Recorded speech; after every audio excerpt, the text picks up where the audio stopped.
L'objectif de cette méditation est d'entraîner votre esprit à être présent au moment présent, en observant votre respiration sans la diriger ou la changer. Une période quotidienne de 10 à 15 minutes dans un endroit calme est suffisante. Méthode en 6 étapes pour apprendre la méditation. Marc Vachon. Commencez par adopter une posture stable et confortable, assis bien droit sur une chaise, les pieds à plat au sol.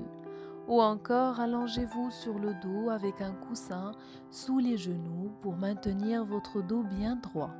Ce qui importe, c'est de vous sentir assez à votre aise pour demeurer immobile pendant quelques minutes, permettre à votre respiration de se faire facilement et vous détendre.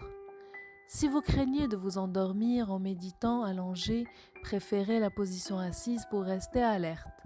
En effet, la méditation est différente du sommeil. Et si jamais vous vous assoupissez, ce qui est fréquent dans les débuts, surtout si vous êtes très fatigué, ne vous en faites pas. Dites-vous que c'est ce dont votre corps avait besoin et vous vous reprendrez la prochaine séance. Détendez vos épaules, déposez vos mains sur vos cuisses ou vos genoux, paumes vers le haut ou vers le bas.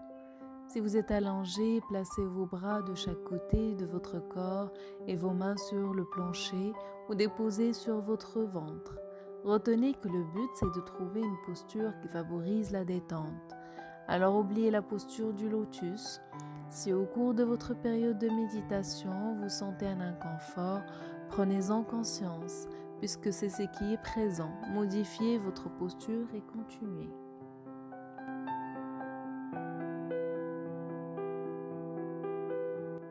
Troisième étape, quand vous êtes prêt, fermez doucement les yeux. Si vous préférez, laissez-les légèrement entrouverts avec votre regard dirigé vers le sol et non sur les objets autour de vous.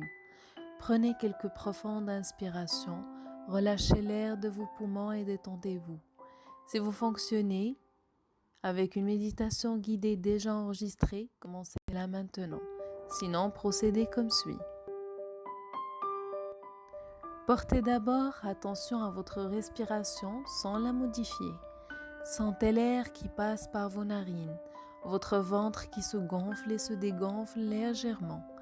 Assez rapidement, sans vous en rendre compte, vous allez être distrait et vous mettre à penser à ce qui vous préoccupe, à planifier votre prochaine activité, à repasser dans votre esprit une conversation récente, à ruminer peut-être.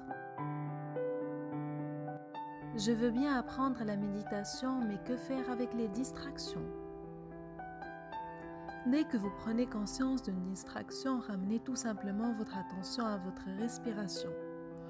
Reprenez contact avec votre prochaine inspiration, l'expiration qui suit et ainsi de suite. Voilà sans conteste le véritable entraînement de la méditation. Apprendre à remarquer quand votre esprit est distrait, à le ramener à votre intention de départ.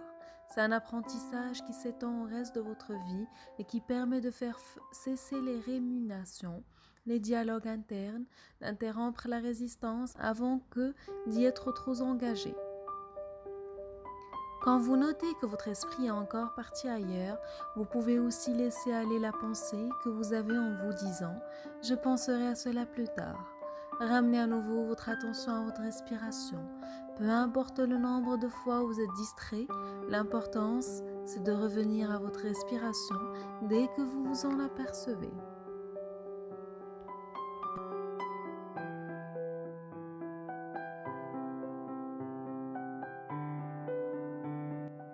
Soyez patient avec vous-même. Surtout ne vous blâmez pas lorsque vous vous apercevez que la distraction vous a emporté ailleurs. Notez-la, souriez peut-être à cette facilité que vous avez à voyager dans le temps et retournez à votre respiration, au moment présent encore et encore. Si vous remarquez que votre respiration est plus tendue parce que vous y portez attention, prenez en note et essayez simplement de relaxer. Rappelez-vous, apprendre la méditation est un entraînement et comme tout entraînement, il demande à être répété. Ayez confiance en vous graduellement. Vous noterez que vous restez connecté plus longtemps à votre respiration et au moment présent. Je vous souhaite à tous une agréable méditation.